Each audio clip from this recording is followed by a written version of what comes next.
اعوذ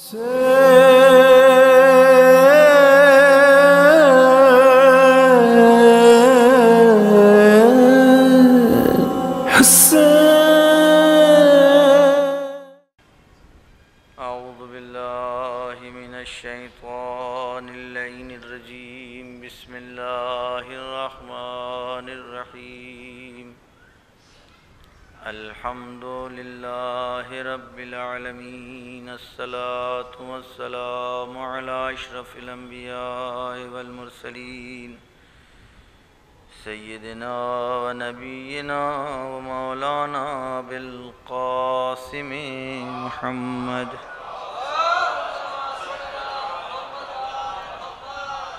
و آلہ الطیبین الطاہرین المعصومین المنتجبین المنتخبین المطہرین الذین اذهب اللہ عنہم الرجس وطہرہم تطہیرا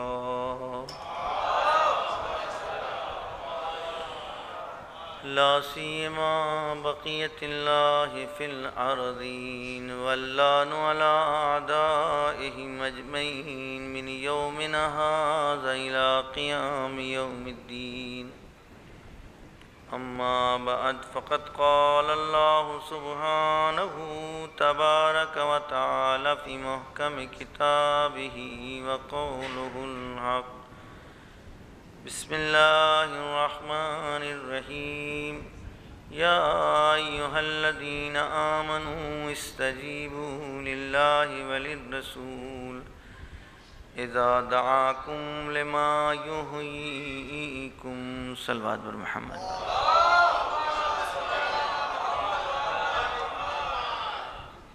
کل کی مجلس تقریباً پوری تمہید میں گزر گئی۔ ہم نے کربلا کے موضوع پر آپس میں چند سالوں سے کوشش کی ہے اپنی کم علمی کے اعتراف کے ساتھ کہ کربلا سے متعلق ہی کسی نہ کسی عنوان پر گفتگو رہے تاکہ ہمارے جوان، ہمارے بچوں کے ذہنوں میں کربلا کی تھوڑی پہچان ہو سکے، کربلا کی تھوڑی شناخت ہو سکے، اور وہ اپنے آپ کو، اپنے سر کو، اپنے دلوں کو، اپنے سینوں کو، اپنے بازوؤں کو با افتخار اس کی حفاظت کر سکیں، اور انہیں اس بات کا احساس ہو جائے کہ اگر ان کے دلوں میں کربلا کی محبت اور کربلا والوں کی محبت ہے تو وہ خود محترم ہیں، وہ خود لائق محبت ہیں۔ اگر وہ ان کے دلوں میں کربلا کا وقار باقی ہے تو واقعاً اس احساس سے اب خود وہ باوقار بن گئے، اور جب ہمارا جوان باوقار ہو جائے تو پھر اس کی عظمت بڑھ جاتی ہے، اس کی عزت بڑھ جاتی ہے۔ پھر باوقار ہونے کے بعد اس کو اپنے بارے میں بہت سوچنا ہوگا، سمجھنا ہوگا۔ اس کی نسبت کربلا سے جڑ گئی ہے، وہ کربلا والا کہلایا جانے لگا ہے، وہ ماتم دار کہلایا جاتا ہے، وہ عزادار کہلایا جاتا ہے، وہ نوحہ خان کہلایا جاتا ہے، وہ ذاکر امام حسین کہلایا جا رہا ہے۔ بہت اہم بات ہے، لہذا کوشش یہ کی جا رہی ہے کہ کچھ بقدر استطاعت، جتنی طاقت، جتنی قدرت، جتنا ہم سمجھ سکتے ہیں اتنا اپنے بچوں اور جوانوں تک پہنچائیں۔ میں نے کل عرض کیا کہ کربلا کی شناخت اور معرفت کے سلسلے میں خود ان کا کلام معصوم کا کلام ہے۔ کربلا میں معصوم شخصیتیں بھی ہیں، کربلا میں وہ بھی ہیں کہ جن سے کسی نے کوئی گناہ نہ دیکھا نہ سنا، جس میں حضرت ابوالفضل العباس جیسی شخصیتیں ہیں، جس میں علی اکبر جیسی شخصیت، جس میں جناب قاسم جیسا بچپنا، اور جس میں حبیب، مسلم، زہیر، حر، یہ تمام وہ شخصیتیں ہیں کہ جن کے بارے میں ہم کو تھوڑی تھوڑی شناخت ہونا چاہیے۔ بطور عموم اصحاب امام حسین کے سلسلے میں امام حسین علیہ السلام کا وہ فرمان، وہ ارشاد رہتی دنیا تک سنہرے الفاظ میں آسمان کی بلندی کے اوپر اور آسمان کے سینے کے اوپر شفق کی طرح چمک رہا ہے کہ مجھ کو اپنے اصحاب سے بہتر کسی اور اصحاب کی خبر نہیں ہے، نہ اس سے باوفا نہ اس سے بہتر۔ یہ کربلا کے ان اصحاب امام حسین کی شناخت اور معرفت کے لیے بہت ہے۔ اس کو سمجھنے کے لیے ہمیں اور جو اصحاب تھے تاریخ میں، چاہے رسول کے اصحاب ہوں، چاہے علی ابن ابی طالب کے ساتھی ہوں، یا حتی حضرت عیسیٰ کے حواری ہوں، ان سب کی زندگیوں کو پڑھنا ہوگا، معلوم کرنا ہوگا۔ حواری جناب عیسیٰ کون تھے، جناب موسیٰ کے اصحاب کون تھے، جناب ابراہیم کے ساتھی کون تھے؟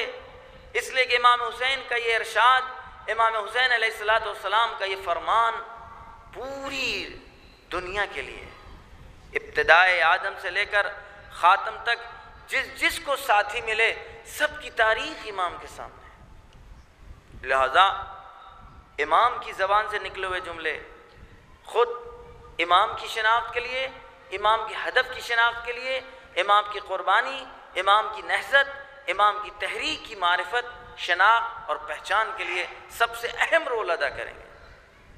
کربلا کے سلسلے میں دوسروں نے بھی قلم چلایا، کربلا کے سلسلے میں دوسروں نے بھی زبان کھولی ہے، لیکن کیا کہہ سکتا ہے کوئی کہ کسی قلم میں اتنی تاب تھی کہ وہ کربلا کی شناخت کرا سکے؟ ہاں، اگر منصف قلم چلا کربلا کے سلسلے میں تو اس نے اپنے اعتبار سے حق ادا کیا ہے، جو اس کو قدرت اللہ نے دی تھی، جو توفیق اس کو ملی تھی۔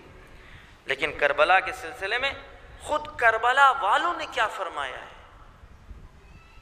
یہ بحث گفتگو ہے، یہ موضوع گفتگو ہے۔ لہذا میں نے عرض کیا کہ معصوم کو پہچاننے کے لیے معصوم کا کلام چاہیے، معصوم کو پہچاننے کے لیے معصوم کی زبان چاہیے۔ یہی وجہ ہے کہ قرآن کی شناخت قرآن خود کرے یا ناطق قرآن اور قرآن ناطق کرے۔ یہ میں صرف اس لیے آپ تک پہنچا رہا ہوں تاکہ فارمولہ سمجھ میں آ جائے۔ قرآن کے بارے میں کوئی جو کچھ بھی کہہ دے، لکھ دے، بیان کر دے، لیکن قرآن کی شناخت ہم کو صحیح معنوں میں نہیں ہو سکتی۔ قرآن اپنے بارے میں خود جب بتائے گا، قرآن کے بارے میں قرآن ناطق جب بتائے گا، تب ہماری سمجھ میں کچھ آ سکتا ہے کہ قرآن کس حقائق کا مالک ہے اور قرآن کی کیا شناخت اور معرفت ہو سکتی ہے۔ یعنی معصوم زبان معصوم کے لیے۔ لہذا کل میں نے چند جملے اور تمہیداً آپ تک پہنچایا کہ اب کربلا والوں کے لیے شناخت کے لیے بہترین طریقہ ہے کہ خود ان کا کلام دیکھیں۔ جب یہاں تک گفتگو پہنچی تو میں نے زیارت ناموں کو آپ کے سامنے پیش کیا تھا۔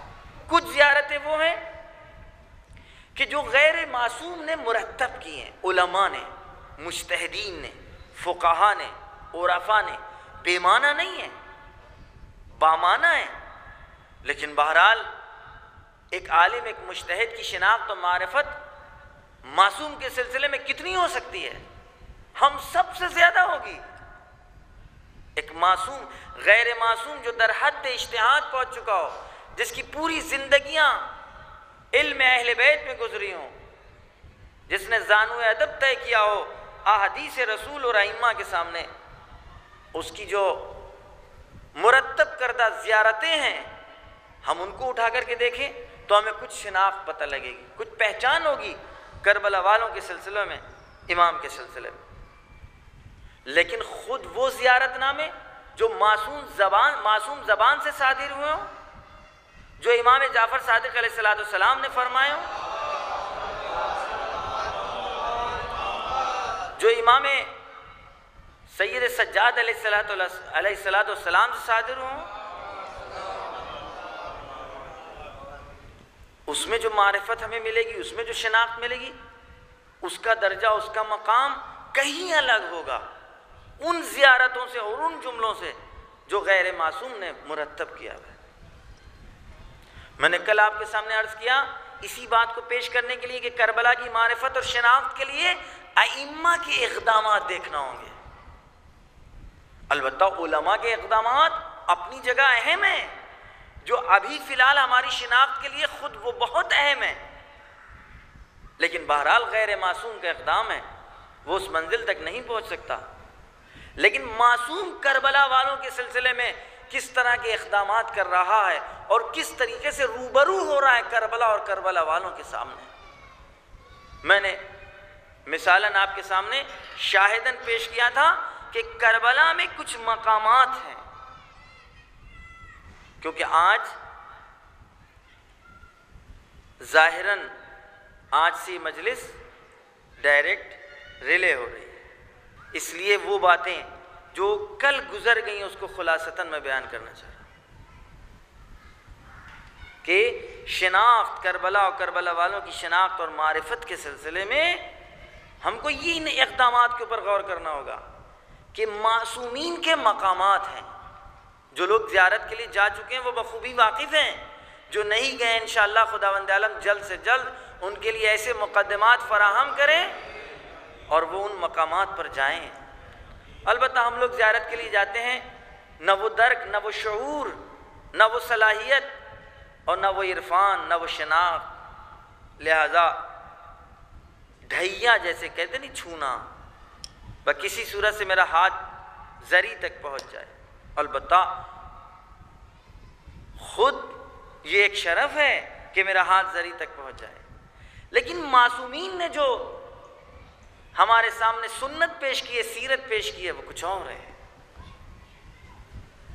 شہر کربلا میں جانے سے پہلے رات رکنا، بیتوتہ کرنا، پوری رات عبادت میں گزارنا، میں زور دے رہا ہوں اس بات پر، پوری رات عبادت میں گزارنا، شب قدر کو درک کرنے کے لیے پوری رات جاگنا ہوگا، شب احیا بولتے ہیں۔ اس رات شب قدر میں نہ جانے کون سا لمحہ، کون سا موقع ہے کہ جس وقت ملائک، روح الامین، جبریل آسمان سے زمین پر برکتیں لے کر نازل ہو رہے ہیں، اس وقت ہم جاگ رہے ہوں، عبادت میں مشغول ہوں۔ امام حسین کی زیارت کے لیے روضے میں جانے سے پہلے، شہر کربلا، حدود کربلا میں جانے سے پہلے، حدود حرم میں جانے سے پہلے ہم کو پوری رات جاگنا ہوگا، عبادت میں گزارنا ہوگا۔ کیوں؟ اس لیے کہ وقت کا امام معصوم پوری رات جاگتا تھا، بیتوتہ کرتا تھا۔ آج وہ مقامات اس نام سے، ممکن ہے بہت لوگ جاتے ہوں لیکن ان کو یہ راز، یہ فلسفہ نہ پتا ہو، ان کا وہاں کوئی مکان نہیں تھا، ان کا وہاں گھر نہیں تھا، بلکہ جب بھی زیارت کے لیے آتے تھے وہاں رکتے تھے۔ اب میں حد عقل لے رہا ہوں، کم سے کم بیان کر رہا ہوں، ایک رات ضرور رکتے تھے۔ کتنی شب رکتے تھے، کتنی رات وہ وہاں عبادت کرتے تھے تاکہ وہ حرم امام حسین میں وارد ہو سکیں۔ امام وقت معصوم، صرف اس بات کی تائید کے لیے میں آپ تک اس بات کو پہنچا رہا ہوں جو پہلے بھی آپ ہم سے سن چکے ہیں کہ وقت کا امام کیوں ہم کو بتلانا چاہتا ہے، زیارت کا طریقہ، امام کی زیارت کا کیوں اس طریقے سے ہم کو پیش کر رہا ہے، بتلا رہا ہے۔ البتہ ہم یہ نہیں کہہ سکتے کہ ان کا یہ عمل صرف ہم کو بتانے اور دکھانے کے لیے، ہرگز نہیں، یہ بھی ہے، معصوم ہے، کوئی کام مصلحت سے خالی نہیں ہو سکتا، لیکن ان کا رکنا، ان کا عبادت کرنا خود اس بات کی دلیل ہے کہ صرف وہ ہمیں اور آپ کو بتانے کے لیے نہیں ہے، بلکہ اپنی جد کی زیارت کرنے کے لیے اپنے آپ کو آمادہ کر رہے ہیں، واقعاً کسی مقام تک پہنچنا چاہتے ہیں، کہیں تک پہنچنا چاہتے ہیں اس زیارت کے ذریعے، اس رات میں اللہ کے ساتھ نجوہ کر کے، گفتگو کر کے، عبادت کر کے امام حسین کے حرم تک جانا چاہتے ہیں۔ اس کی تائید میں صرف اس روایت کو آپ کے سامنے پیش کر رہا ہوں۔ آسمان سے ملائکہ اترے زیارت کے لیے، حبیب ابن مظاہر کی زیارت پر آئے، ان کے روضے پر، امام حسین علیہ السلام کے روضری سے چند قدم کے فاصلے کے اوپر جناب حبیب ابن مظاہر کی ذریعہ اقدس ہے۔ اللہ اکبر! کیا ہم جواری ہیں؟ کیا ہم نشینی ہیں؟ اس کو کہتے ہیں امام حسین علیہ السلام کی طرف سے عطیہ، اس کو کہتے ہیں نوازنا۔ 70,000 فرشتوں کا ایک گروہ آسمان سے زمین پر آیا زیارت امام حسین علیہ السلام کے لیے۔ حبیب ابن مظاہر کی زیارت کے جب زری تک پہنچا تو اس نے اللہ سے درخواست کی، پروردگار ہم کو یہ مہلت دے دے، ہم کو یہ اجازت دے دے کہ ہم لوگ اسی جگہ زمین پر باقی رہیں۔ کیوں؟ زیارت حبیب کے لیے؟ زیارت امام حسین کے لیے نہیں، بلکہ جو زائرین آتے ہیں حبیب ابن مظاہر کی زیارت کے لیے، ان کی خدمت کرنے کے لیے ہم کو مہلت دے کہ میں زمین پر رہوں۔ صلوات بھیجیے محمد والا۔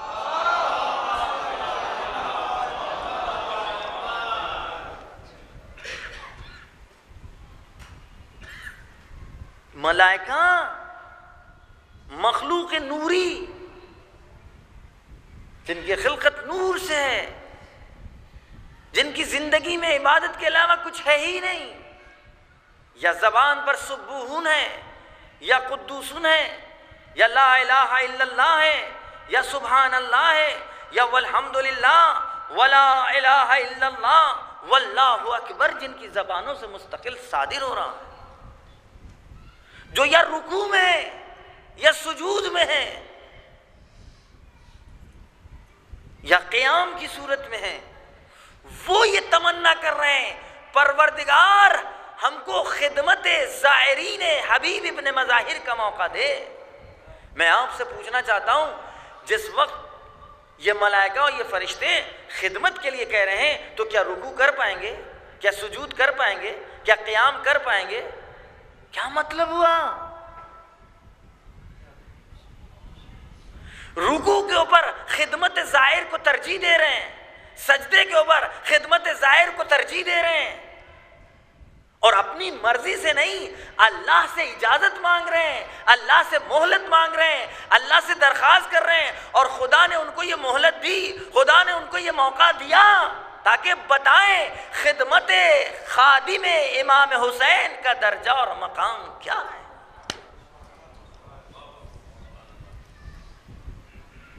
اب ہم لوگ اگر وہاں نہ پہنچیں، لیکن اگر ملک جیسا عہدہ و مرتبہ ہمیں مل جائے، اگر کسی سبیل کی ذمہ داری ہمیں دے دی جائے، کسی ماتمدار کی خدمت کا ہمیں موقع مل جائے، کسی عزادار کی خدمت کا ہمیں موقع مل جائے، کسی نوحہ خان کی خدمت کا ہمیں موقع مل جائے، کسی امام باڑے حسینیہ کی خدمت کا ہمیں موقع مل جائے،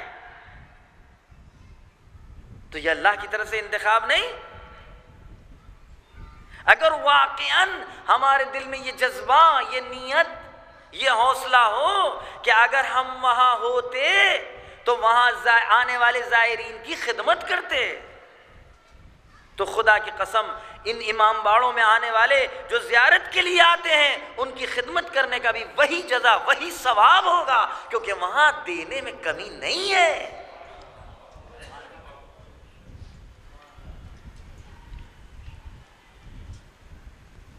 وہ مقامات وہ ہیں کہ جن کی معرفت و شناخت ہمیں چاہیے۔ خدا کی قسم ہم لوگ خود بھی کچھ نہیں سمجھ پاتے ہیں۔ میں نے کل آپ کے سامنے ایک جملہ کہا تھا، میں خود حیران ہوں، السلام علیکہ یا سار اللہ۔ میں چاہ رہا تھا آج سار اللہ کی اور تشریح کروں، لیکن آج مستقل اتنی مجلسیں تھیں صبح سے، بہرحال آج اللہ نے اس طرح خدمت لینا چاہیے، انشاءاللہ کہ اس کی بارگاہ میں قبولیت کے مقام تک پہنچ چکی ہوں یہ تمام مجلسیں۔ سار اللہ خون خدا، ولی الدم، صاحب دم، ایھا الوتر الموتور، ایسا خون کہ جس کا انتقام وہ خود لے گا۔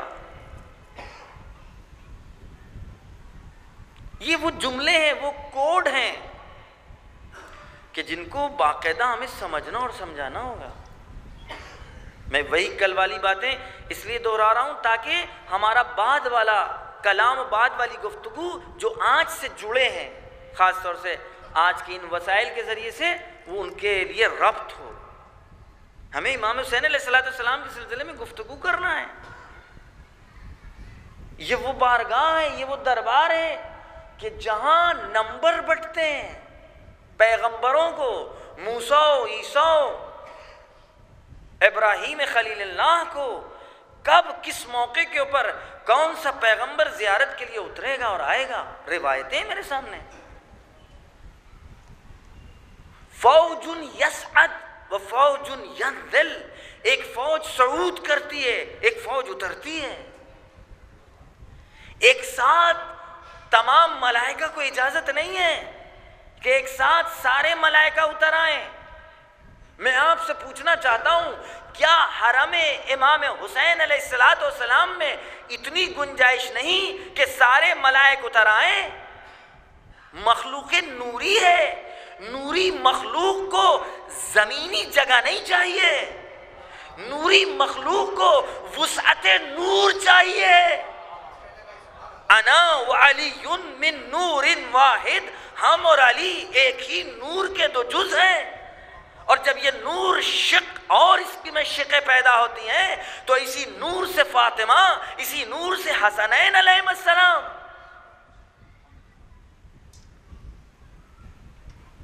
جس نور کے صدقے سے آسمان و زمین بنایا گیا ہو, جس نور کی شعاعوں سے سورج و چاند کی قندیلوں کو چمکایا گیا ہو, کیا اس نور میں, اس کی وسعتوں میں اتنا دم نہیں کہ تمام ملائکہ ایک ساتھ اتر آئیں؟ یا کوئی معاذ اللہ ہم یہ کہہ سکتے ہیں کہ اگر تمام ملائکہ اتر آئیں گے تو کائنات کا کام رک جائے گا؟ نہیں, کچھ لوگ وہاں رہیں, نظام آسمان کو دیکھتے رہیں اور پھر باری بٹ رہی ہے, پھر نمبر بٹ رہا ہے, اس لیے نہیں. امام حسین کی زیارت کے لیے آگے اور پیچھے ان کے مدارج کے اعتبار سے کون کب جائے گا اس کا درجہ دیکھا جائے گا, اس کی خلوص نیت دیکھی جائے گی, اس کی عبادتیں دیکھی جائیں گی, اس کی لو, اس کے حوصلے, اس کی تمنائیں, اس کی امنگیں, اس کی آرزویں. ملائکہ ایک ساتھ نہ اترنا اس بات کی دلیل ہے کہ البتہ روایات, آیات اس بات کا پتہ دے رہی ہیں کہ سارے ملائکہ ایک مقام پر نہیں ہیں, مختلف درجوں کے. اور جب مختلف درجوں کے ہیں تو لہذا امام کی اور امام کے دوستوں کی اور اصحاب کی زیارت کے جو موقع فراہم ہو رہے ہیں ان کے درجات کے اور مدارج کے اعتبار سے. اب یہ وہ طے کرے گا کون سا گروہ پہلے آئے, رکوع والا پہلے آئے, سجدے والا پہلے آئے, قیام والا پہلے آئے, سبوحن والا پہلے آئے, قدوسن والا پہلے آئے, سبحان اللہ والا پہلے آئے, لا الہ الا اللہ پہلے آئے. ہمیں کیا پتا, یہ وہ جانے. ہم صرف اس سے یہ نتیجہ نکال رہے ہیں, اس کا مطلب یہاں آنا توفیق الہی چاہتا ہے, مرضی الہی چاہتا ہے, عبادت چاہتا ہے, خلوص چاہتا ہے, پاکیزگی چاہتا ہے, طہارت چاہتا ہے.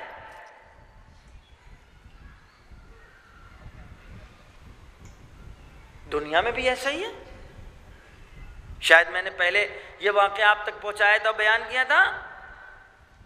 عالم دین باقاعدہ نکلتے ہیں زیارت کے لیے, راستے میں کربلا سے پہلے ان کو روک دیا جاتا ہے خواب کی صورت میں, رک جائیے, آپ نہیں جائیے ابھی, ہم تو آئیں زیارت کے لیے. کہا ہاں جائیے گا, آپ کو بھی زیارت ملے گی. ابھی موسیٰ اپنے اصحاب کے ساتھ زیارت میں مشغول ہیں. 3 دن تک حرم امام حسین جناب موسیٰ اور ان کے اصحاب زیارت میں مشغول ہیں. کہاں ہیں آپ لوگ, ہم کہاں ہیں؟ جناب موسیٰ اپنے اصحاب, اپنے ساتھیوں اور اپنے دوستوں کے ساتھ کربلا کی زیارت میں مشغول ہیں. اس کا مطلب پیغمبروں کو بھی وقت دیا جا رہا ہے. کب کون سا پیغمبر اپنے ساتھیوں کے ساتھ اس مکان مقدس اور اس حرم مقدس کی زیارت کر سکتا ہے؟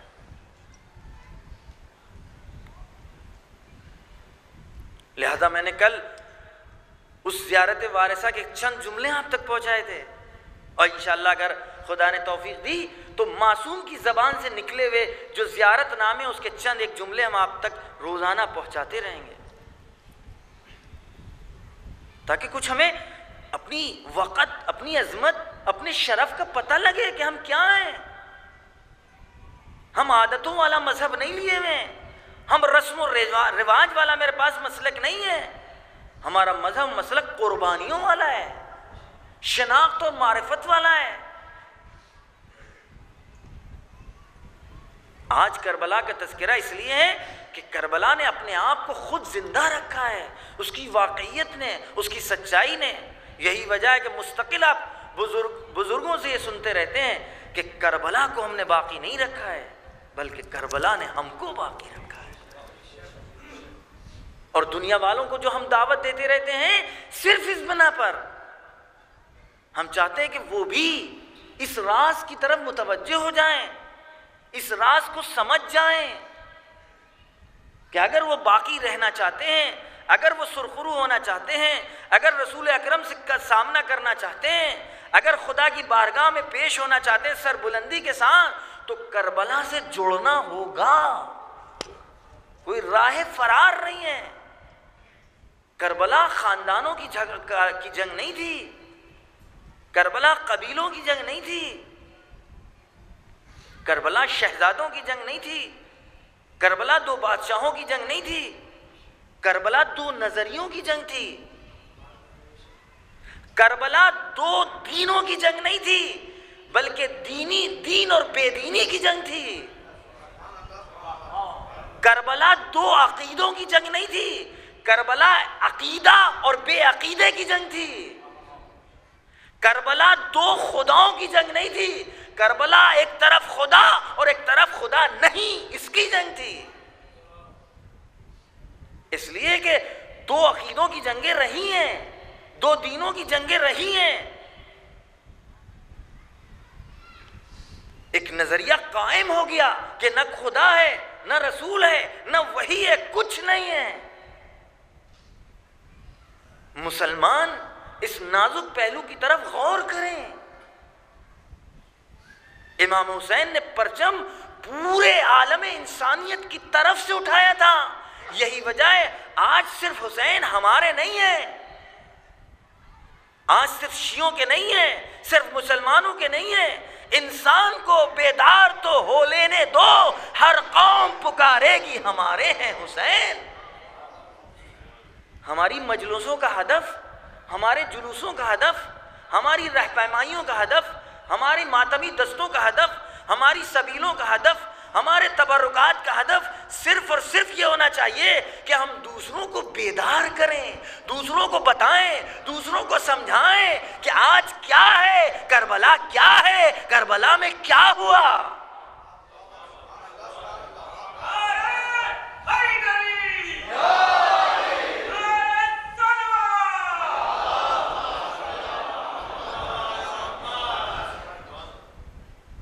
ہمیں کچھ کرنا نہیں ہے، ہم سے قربانی ابھی طلب نہیں کی گئی، ہم سے اولاد نہیں مانگی گئی ہے، ہم سے جوان نہیں مانگا گیا، ہم سے بازو نہیں مانگے گئے، ہم سے ابھی سینہ طلب نہیں کیا گیا ہے۔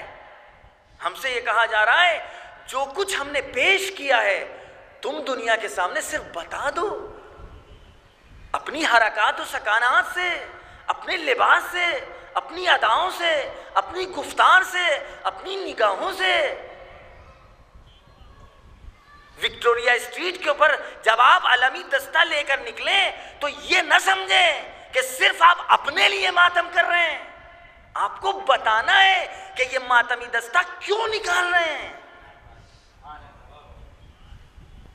اور ہر پھر کر آپ لوٹ کر کے آ گئے، آپ ہی کی انجمن 10 12 15 25 لوگوں کو لے کر گئی اور لوٹ کر واپس آ گئی، تو پھر حسین نے تو صرف آپ کے لیے قربانی نہیں دی تھی، عالم انسانیت کے لیے قربانی تھی، ایک چھوٹے سے گروہ کے لیے نہیں تھی، پوری انسانیت کو بچانے کے لیے تھی۔ اس لیے یہی وجہ ہے کہ یہ جنگ حسین اور یزید کی نہیں تھی، حسین ابن علی اور یزید ابن معاویہ کی جنگ نہیں تھی. یہ اور بات ہے. حسین یعنی دین، حسین یعنی سچائی، حسین یعنی حق، حسین یعنی قرآن. حسین کے ساتھ دین، مذہب، سچائی، حقانیت اس طرح جڑ گیا ہے کہ نام حسین لیتے ہی پورا دین سمٹ کر ذہن میں آ جاتا ہے. کسی مذہب سے تعلق رکھتا ہو،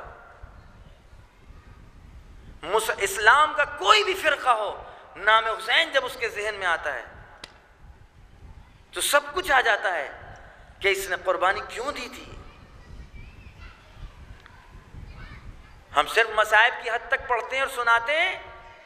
نوکے نیزہ کے اوپر سر حسین کا قرآن پاک کی تلاوت کرنا آخر کس بات کی طرف اشارہ تھا؟ لہذا آج کربلا کو ہمیں صرف پہنچا دینا ہے، لوگوں کو بتانا ہے. یہ ہمارا اور آپ کا کام ہے. اس پر باقاعدہ غور کرنا ہوگا. میرے عزیز دوستوں، جس طریقے کی آج زندگیاں ہم گزار رہے ہیں، اگر اسی طرح ہم گزارتے رہے تو آنے والا وقت ہمارے ساتھ نہیں رہے گا. اب تک جو ہم یہاں تک پہنچے ہیں یہ آپ کے بزرگوں کی قربانیوں کا نتیجہ تھا، جنہوں نے آج ہمارے حوالے یہ جلوسائے عزا کر دیے، یا عزاداری دے دی، ہم کو پہنچا دیا. لیکن جس طریقے سے ہم نے عاشور کے جلوس کو دیکھا ہے، اگر واقعاً ایسا ہی جلوس آپ نکالتے آ رہے ہوتے تو کب کا ختم ہو گیا ہوتا. شہر لکھنؤ کی 15 انجمنیں ہیں. شہر لکھنؤ میں ماتمی دستے یہ 14-15 ہیں. پھر عاشور کے دن وہ علم کہاں تھے، وہ پرچم کہاں تھے، وہ پیغام کہاں تھا، وہ میسج کہاں تھا، وہ نوحہ خوانی، وہ سینہ زنی، وہ شعار، وہ نعرے، ہیہات منت ذلہ، ہیہات منت ذلہ.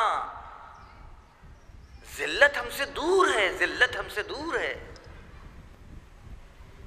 ہم وہ حیات نہیں چاہتے، وہ زندگی نہیں چاہتے جس میں عار اور ننگ ہو. یہ ذلت ہے. ہمیں وہ موت چاہیے کہ جو عزت کے ساتھ ملے. یہ شعارات امام حسین علیہ السلام کی زبان. میں نے کل بھی شاید عرض کیا تھا، یہ لوگ موت کے منہ میں بڑھ رہے ہیں، موت کی طرف جا رہے ہیں. تو امام کی زبان پر کیا جملے تھے؟ کلمات استرجاع، انا للہ و انا الیہ راجعون. جوان علی اکبر نے جب یہ سوال کر لیا، مولا بابا کیا ہم حق پر نہیں ہیں؟ کہاں حق پر ہیں. تو کیا جواب تھا؟ یہ 18 سال 20 سال کے جوان کا جواب وہی جواب تھا جو علی ابن ابی طالب کا جواب میدان جنگ صفین میں تھا. اگر ہم حق پر ہیں تو ہمیں پرواہ نہیں. لہذا خدا کی قسم ہمیں غور کرنا ہوگا، ہمیں توجہ کرنا ہوگی. یا یہ کہ ہم خود نہیں سمجھے ابھی کربلا کو، یہ دو باتوں میں سے ہمیں ایک بات ماننا ہوگی. اور اگر نہیں سمجھے تو ابھی کوئی ضروری نہیں ہے کہ جو ہم خود نہیں سمجھ پائے دوسروں کو سمجھائیں. پہلے خود سمجھیں. بیٹھیں، بچوں کو بیٹھا لیں، جوانوں کو بیٹھا لیں، زیارت نامے اٹھائیں، علماء کے پاس جائیں، آیات اٹھائیں، احادیث اٹھائیں. امام حسین علیہ السلام کون ہیں؟ ولادت ہوئی، جانتے ہیں کون امام حسین؟ میرا دل تڑپ رہا ہے. اسما نے آواز دی، رسول اکرم نے کہا اسما لاؤ میرے بچے کو لاؤ. لم ننزفہ الی الآن. یا رسول اللہ ابھی ہم لوگوں نے پاک نہیں کیا، غسل ولادت نہیں دیا بچے کو. حضرت کی تیوریوں پر بل پڑ گئے. اَأَنْتَ تُنَزِّفِينَهُ وَتُطَهِّرِينَهُ. تم پاک کرو گی، تم پاک کرو گی اللہ طہرہ ونظفہ، اللہ نے اس کو پاک و طاہر رکھا، اللہ نے اس کو پاک و طاہر بھیجا۔ وہ طاہر، وہ پاک، ابتدا پاک، انتہا پاک، جو اس کے ساتھ وہ پاک، جو جہاں دفن ہو جائے وہ پاک، جس سرزمین پر دفن ہو جائے وہ سرزمین پاک، وہ سجدگاہ بن جائے گی۔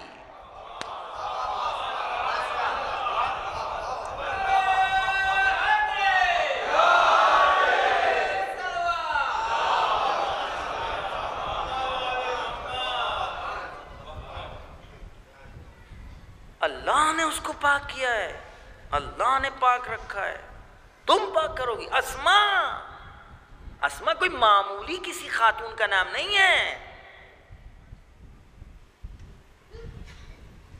یہ جو ہم کو یہ بارگاہ ملی ہے نا، جس کو اتنی آسانی سے ہم سمجھ رہے ہیں، یہ ضرور شرف ہے آپ کا، آپ کے دل میں محبت ہے، آپ کی زبان پر یا حسین کی صدائیں ہیں، آپ باعظمت ہیں، آپ باشرف ہیں۔ لیکن میں نے کل بھی شاید کہا تھا، جن کے رتبے ہیں سوا، ان کو سوا مشکل ہے۔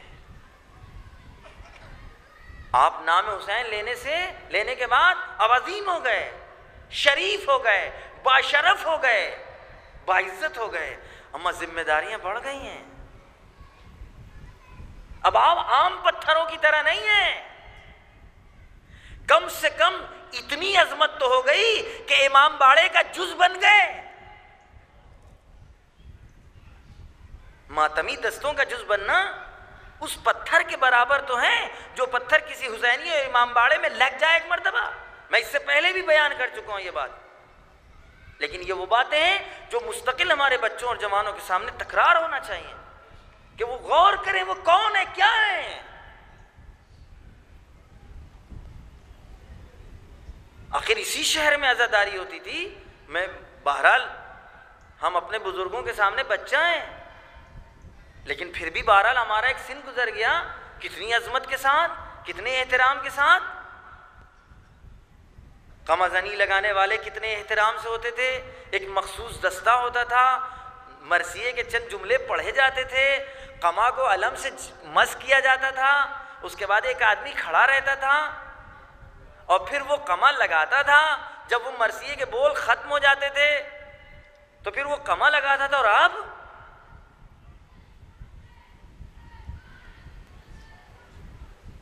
جوانوں نے اپنے اپنے اعتبار سے قمائیں خرید لی، اپنے گھروں پر رکھے ہوئے ہیں، تماشا بنائے ہوئے ہیں، کچھ پتہ نہیں کون کدھر سے وہ قما لے کر کے نکل آئے گا، کوئی احترام نہیں۔ ماتم ہے نا، احترام ہے۔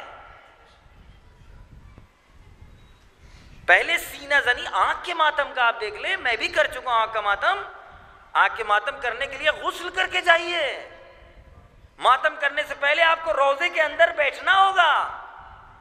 اس وقت جب دستہ نکلے گا پہلے علم سلامی لیں گے، پھر دستہ دھیرے دھیرے باہر آئے گا۔ یہ نہیں کہ کوئی کدھر سے آ گیا کوئی کدھروں سے آ گیا اور وہ ایک دم سے پھاند پڑے۔ شرائط ہے۔ ارے نماز کے برابر تو اس کی عظمت رکھو، اپنی مرضی سے نماز پڑھ کے دکھاؤ۔ بے وضو نماز نہیں پڑھ سکتے، ہر جگہ نماز نہیں پڑھ سکتے، ہر لباس میں نماز نہیں پڑھ سکتے، اتنی تو عظمت ہے کم سے کم، اتنی تو کم سے کم عظمت ہے۔ جبکہ یہ وہ ذکر ہے کہ جس نے نمازوں کو بچایا ہے۔ تقابل نہیں کر رہے ہیں، ہمیں حق نہیں تقابل کا۔ ہم کون ہوتے تقابل کرنے والے؟ یہ ذکر وہ ہے کہ جس نے نمازوں کو بچایا ہے، جس نے روزوں کو بچایا ہے۔ ہم اپنی مرضی سے روزہ نہیں رکھ سکتے، اپنی مرضی سے نماز نہیں پڑھ سکتے۔ 2 رکعت کے بجائے 4 رکعت پڑھ کر دکھائیے، 3 رکعت کے بجائے 4 رکعت پڑھ کر کے دکھائیے۔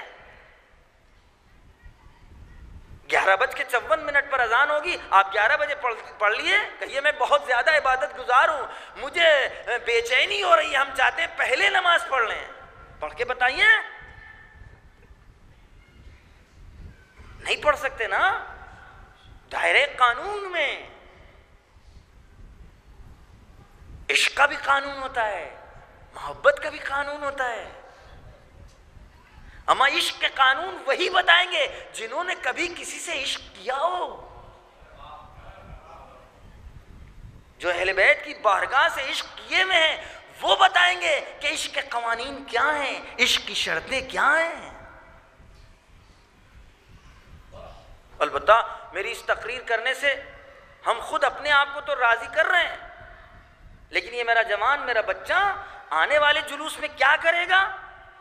یہ ہم ہوں گے اور روز محشر ہوگا. میں کہہ دوں گا وما علینا الا البلاغ، ہم نے پہنچا دیا تھا. یا حسین کہنا عظمت چاہتا ہے، عظمت، شرف چاہتا ہے، توفیق چاہتا ہے.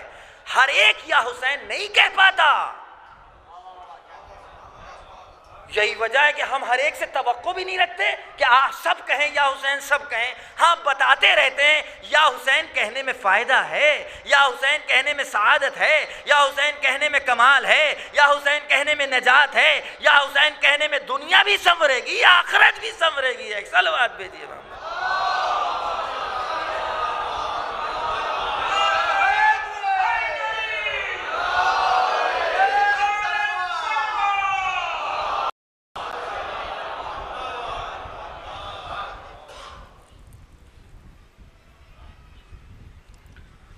آخر انبیاء نے کہا ہے، ملائکہ نے کہا ہے. ہم اس دستگاہ کو نہیں سمجھ پائے. خدا کی قسم فطرس بس میں ملائک کا فرشتہ، معصوم فرشتہ گناہ نہیں کر سکتا، اما ترک اولا ہو سکتا ہے. مزاج پر کوئی بات گراں گزر سکتی ہے. اس ملک، اس فرشتے نے دو راستوں میں سے ایک جگہ کا عتاب قبول کر لیا. سمجھدار تھا، عقل مند تھا. اس نے آخرت کے عذاب کے مقابل میں دنیا کے عتاب کو مقدم رکھا. کہا دنیا میں ہم چاہتے ہیں کہ ہمیں عتاب کر، کیونکہ ہم سے ترک اولا ہوا ہے.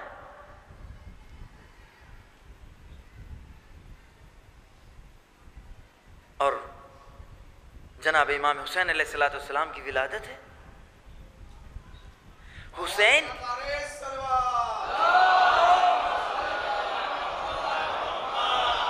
امام کی ولادت ہو اور کائنات خاموش رہے، ہو نہیں سکتا. زمین والوں سے زیادہ خدا کی قسم آسمان والے تذکرہ کرتے ہیں اس گھرانے کا.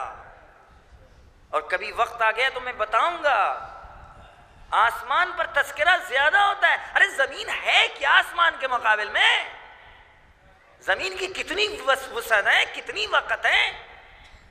زمین کو اگر عظمت ملی ہے تو سجدہ علی اور اولاد علی سے.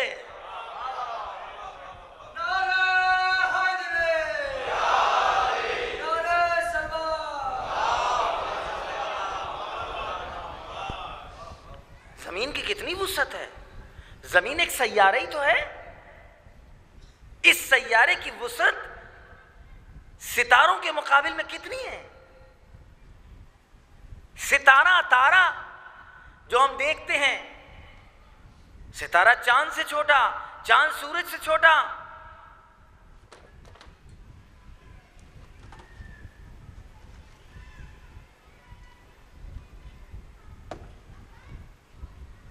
اور آسمان کے اوپر چاند، ستارے، سورج، یہ سب قندیلوں کے مانند ہیں، لالٹینوں کے مانند ہیں، چراغوں کے مانند ہیں. تو زمین پر تذکرہ زیادہ ہوا کہ آسمان پر؟ آسمان کی وسعتیں زیادہ ہیں.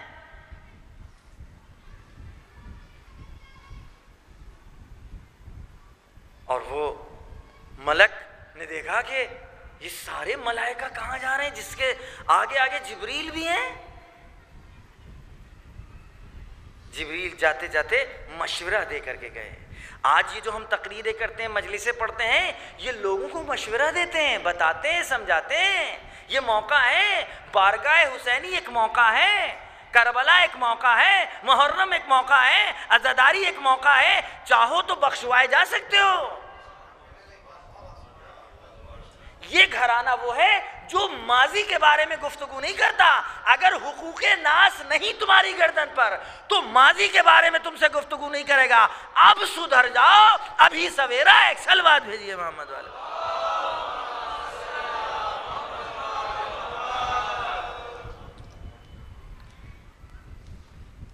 کلو ارضن کربلا و کلو یومین عاشورا. اس کی ایک تفسیر یہ ہے, البتہ یہ کوئی حدیث نہیں, روایت نہیں, اس کی ایک تفسیر اور ایک گویا ایکسپلین صرف یہ ہے کہ ہر روز بارگاہ امام حسین سجی ہوئی ہے, اور ہر روز کا چاہے کوئی اپنے مقدر کو حر کا مقدر بنا لے. ہر دن آواز دے رہا ہے, ہر زمین آواز دے رہی ہے کہ اگر حسینیت سے وابستہ ہو گئے تو اسی دن تمہارا پہلا دن ہوگا حر جیسا. ملائکہ سے پوچھ لیا, جبریل نے کہا ہاں آج رسول کا چھوٹا نواسا آغوش زہرا کی زینت بنا ہے. ہم لوگ حکم خدا سے تبریک پیش کرنے جا رہے ہیں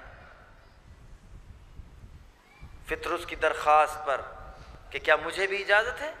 ظاہر جبریل کو نے یقیناً اجازت لی ہوگی اور اجازت ملی, اور فطرس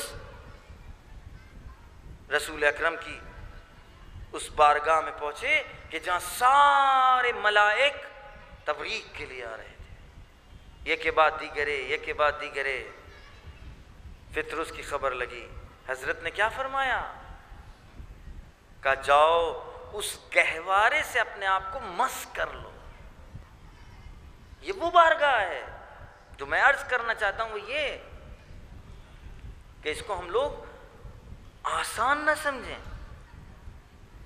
ملائکہ جب اس گھر کے مقابل میں آتے ہیں تو ان کا قد چھوٹا ہو جاتا ہے, وہ اپنے کو کچھ نہیں سمجھتے,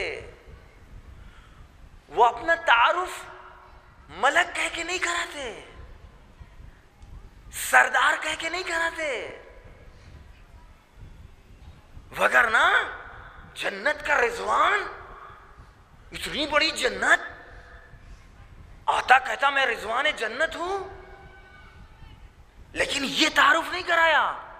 کانا خیاط الحسنین, میں حسنین کا درزی ہوں, میں حسنین کا درزی ہوں. یہ وہ گھرانہ ہے جہاں سارے القاب, سارے نام و نمود و شہرتیں, ساری منسٹریز, وزارتیں, بادشاہتیں فنا ہو جاتی ہیں, غلامی اہل بیت کا آغاز ہوتا ہے.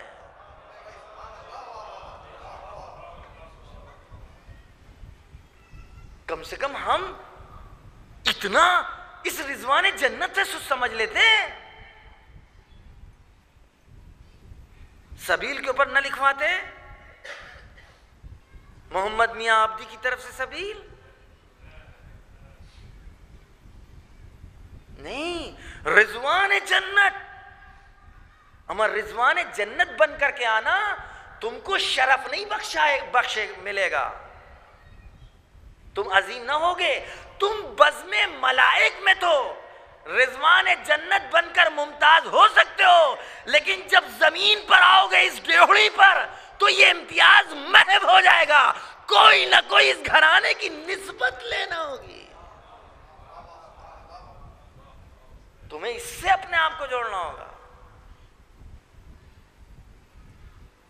انا خیاط الحسنین. یہی وجہ ہے کہ جبریل جب اترے ہیں اور انہوں نے درخواست کی ہے کہ پروردگار مجھے اجازت ہے کہ میں جاؤں. یہ بھی بات مجھے یاد پڑ رہی کہ میں پہلے عرض کر چکا ہوں کہ میں جاؤں, مجھے اجازت ہے. اجازت ملی, چادر کے قریب پہنچے, سلام و درود کے بعد خالی ہاتھ نہیں بھیجا رہا اللہ نے. ایسی بارگاہ میں جا رہے ہو خالی ہاتھ جاؤ گے, تم کچھ دے نہیں سکتے ان شخصیتوں کو جو اس چادر کے نیچے ہیں. ہم تمہارے ذریعے بھجوانا چاہتے ہیں تاکہ تم خالی ہاتھ نہ جاؤ. اس گھر کو جو کچھ ملا وہ صرف خدا سے ملا، بقیہ سب کو صرف بانٹا ہے انہوں نے، سب کو صرف بانٹا ہے۔ اور جبریل آ کر کے یہ کہتے ہیں کہ میں چاہتا ہوں آپ کا چھٹا بن جاؤں۔ 5 تو ہے نا، لِيَكُونَ سَادِسًا۔ میں نے عرض کیا تھا اس سے پہلے کہ چھٹا عدد بہت چھوٹا ہے،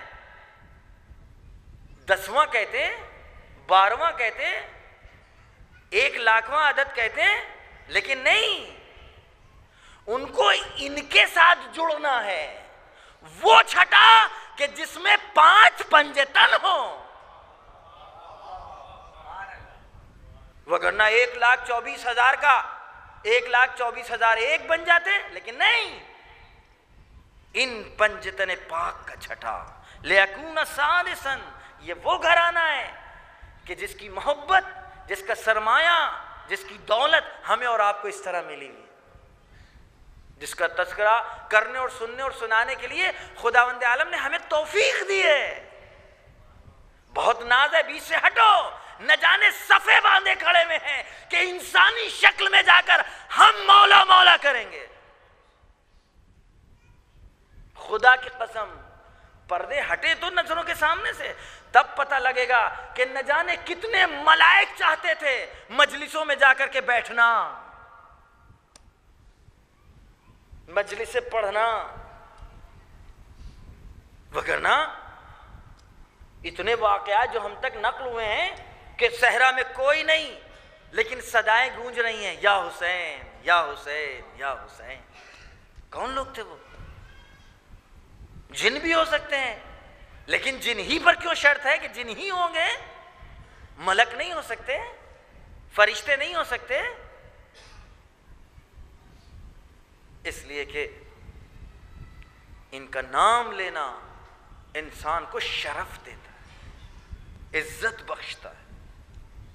میں نے عرض کیا کہ اس گھرانے کی معرفت، ان کی عظمت، ان کی شناخت خود ان کے کلام سے ہوگی۔ ایک صلوات بھیجیے محمد والے۔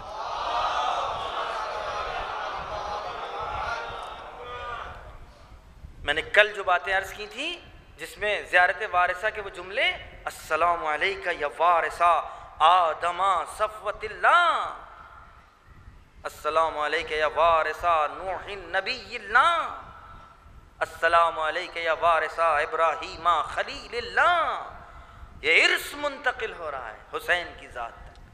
یہ وارث ہیں، انبیاء کے وارث ہیں، رسولوں کے وارث ہیں۔ اور پھر جب امام اپنا تعارف کراتے ہیں، وہ کل جو میں نے تفصیل سے تھوڑا بیان کیا تھا، اس وقت کہ جب آپ سے بیعت طلب کی گئی ہے یزید کے لیے، تو اس وقت آپ نے فرمایا تھا مثلی لا یبایع مثلہ، جس پر مجھے آج زور تھا کہ 2 شہزادوں کی جنگ نہیں تھی، 2 قبیلوں کی جنگ نہیں تھی، بلکہ ایک طرف دین الہی تھا اور ایک طرف دین کو ختم کرنے والا تھا، ایک طرف وحدانیت کا کلمہ پڑھنے والا تھا اور ایک وحدانیت کا انکار کرنے والا تھا، ایک طرف لات و عزا کو اپنا خدا سمجھ رہے تھے، ایک وہ جو وحدہ لا شریک کے سامنے اپنی جبین مبین کو ٹکائے ہوئے تھے،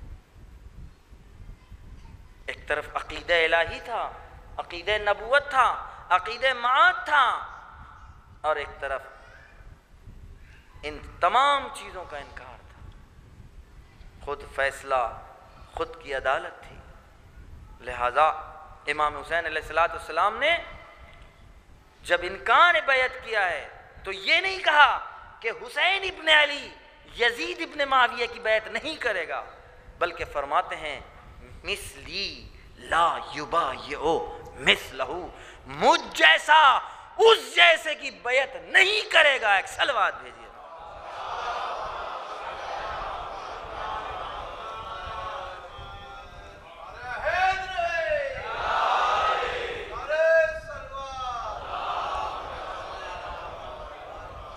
اب ہم کو اور آپ کو سمجھنا ہوگا کہ ہماری نسبت کس سے ہے، مجھ جیسے سے یا اس جیسے سے۔ انا نحن اہل بیت النبوہ ومعدن الرسالہ وہ مختلف الملائکہ، ہمارے گھر میں ملائکہ کی رفت و آمد ہے۔ میں نے کل بھی کہا تھا رفت و آمد کا مطلب کیا ہے؟ اس گھرانے میں ملائکہ بہانہ ڈھونڈتے آنے کا، ملائکہ بہانہ ڈھونڈتے آنے کا، کسی بہانے آ جائیں۔ تاریخ میں آپ کو چند نمونے ملیں گے روایات کے ذریعے سے۔ اما جتنی بار آئے کیا پتہ ہے؟ یہ آ کر کے رک جانے کا مطلب کیا ہے؟ میں یہی سوچا کرتا ہوں آسمان کے مکینوں کو آخر زمین اتنی کیوں اچھی بھا گئی؟ وہاں رہنے والے لوگ، بلڈنگوں میں رہنے والے لوگ، محلوں کے رہنے والے لوگ، قصروں کے رہنے والے لوگ آخر کھنڈل میں کیوں رہنا چاہتے ہیں؟ اللہ اکبر! آسمان کی بلندی کے قد کو اتنا بونا کر دیا اہل بیت نے۔ اس گھرانے نے ظاہری بلندیوں کو اتنا پست کر دیا اپنی بلندی کے مقابل میں۔ لوگ چڑھنا چاہتے ہیں، اترنا نہیں چاہتے۔ لوگ اوپر جانا چاہتے ہیں، نیچے کوئی نہیں اترنا چاہتا۔ لیکن اہل بیت کے سامنے فارمولہ بدل گیا، فارمولہ بدل گیا۔ اوپر کے رہنے والے لوگ نیچے اترنا چاہتے ہیں۔ اس پر ہمیں غور کرنا ہوگا، آخر کیوں؟ یہی وجہ ہے کہ رسول اکرم کو معراج ہوئی، شب معراج ہوئی، آسمانوں پر گئے، آسمانوں کو پار کر کے گئے۔ آج مسلمان اس بحث میں مبتلا ہے کہ ان کا بدن گیا کہ روح گئی۔ اس کا کیا مطلب ہوا؟ اس کا مطلب جب ہم خود اپنے رسول کو نہیں پہچان پائیں تو دوسروں کو کیسے پہچانوائیں گے؟ دوسروں کو کیسے پہچانوائیں گے؟ ہم اسی پر ابھی تک مبتلا ہیں کہ نہیں رسول کا بدن نہیں جا سکتا، روح گئی ہے رسول کی۔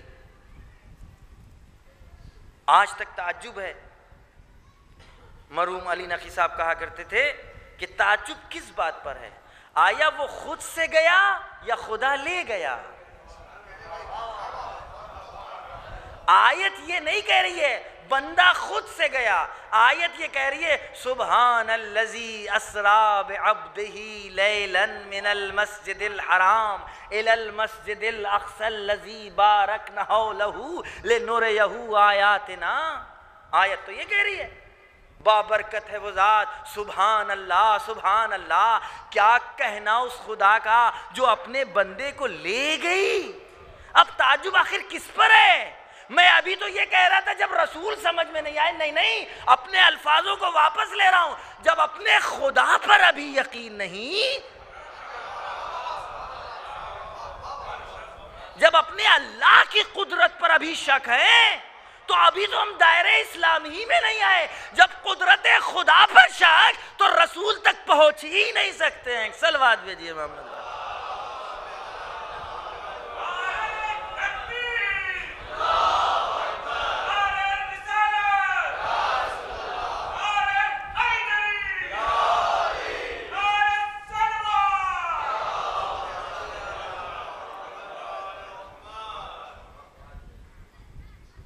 اور ان کا بات کا جملہ یہ ہوتا تھا کہ ہم لوگوں کو اس بات پر تعجب نہیں ہے کہ وہ گئے کیسے، تعجب تو اس پر ہے کہ ہم لوگوں کے درمیان لوٹ کر آئے کیسے۔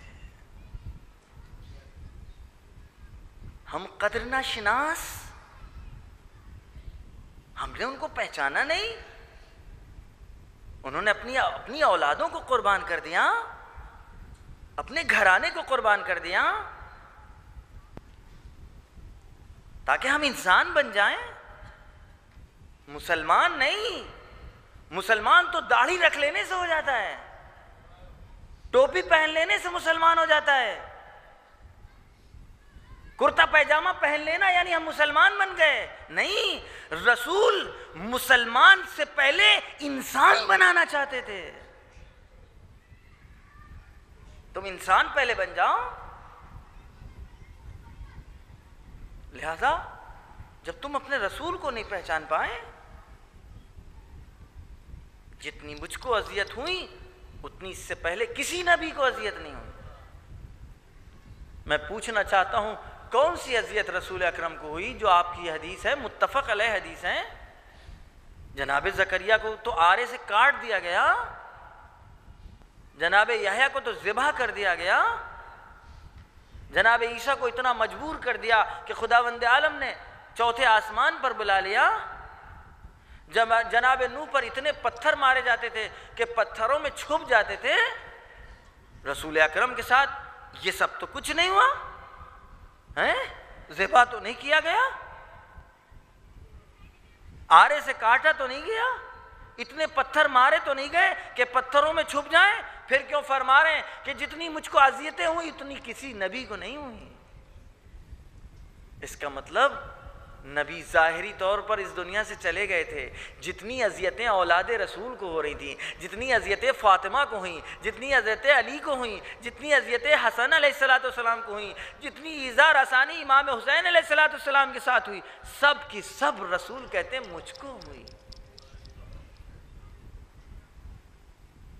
سب کی سب مجھ کو ہوئی۔ رسول نے آمادہ کیا اپنے گھرانے کو، اپنے گھر والوں کو، اپنے بچوں کو، اپنے گود کے پالوں کو۔ جس کو زبان چسائی ہو وہ پانی کے لیے تڑپے۔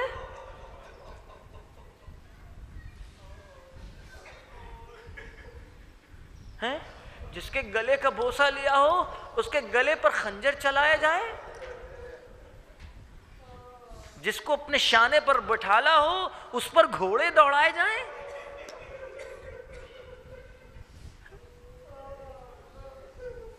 مسلمان غور کریں، ہم تو اس لیے گفتگو کر رہے ہیں یہ آواز کیونکہ سب طرف جاری ہے، کچھ اپنے آپ سے پوچھیں، سوال کریں اپنے سے، یہ رسول کو جزا دینا تھی؟ یہ رسول کے ساتھ محبت کا تقاضا ہے؟ یہ رسول کے ساتھ الفت کا تقاضا ہے؟ ہم رسول کا کلمہ پڑھ رہے ہیں، رسول کے نواسے کو پیاسا رکھنے سے رسول خوش ہوں گے؟ رسول کی نواسیوں کو بے پردہ نکالنے سے رسول خوش ہوں گے؟ رسول کے بچوں کو ذبح کرنے سے رسول خوش ہوں گے؟ رسول کے نواسے کو لاش کو پامال کرنے سے رسول خوش ہوں گے؟ ارے نجس کشتوں کو تو دفن کیا جائے لیکن نواسا اسی طرح بے گور و کفن پڑا رہے۔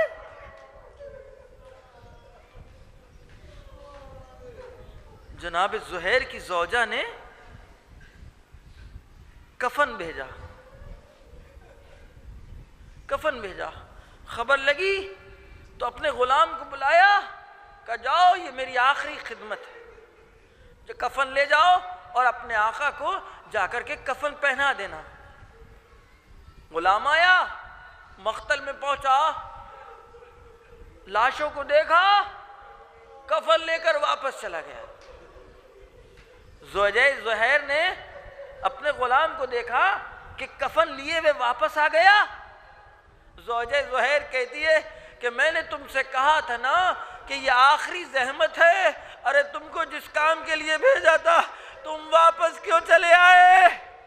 ارے زہیر کا غلام کہتا ہے اے مالکہ معاف کیجئے گا، آپ نے کفن دیا تھا، مجھے شرم آئی، ارے رسول کا نواسا بے گور و کفن پڑا ہے، رسول کے بچے بے گور و کفن پڑے، ارے شاید کہو ارے عباس کا لاشا بے گور و کفن، اکبر کا لاشا بے گور و کفن، ارے قاسم کا پامال شدہ لاش بے گور و کفن۔ مجھے شرم آئی کہ میں اپنے آقا کو تو کفن پہناؤں لیکن رسول کا نواسا اسی طرح بے گور و کفن۔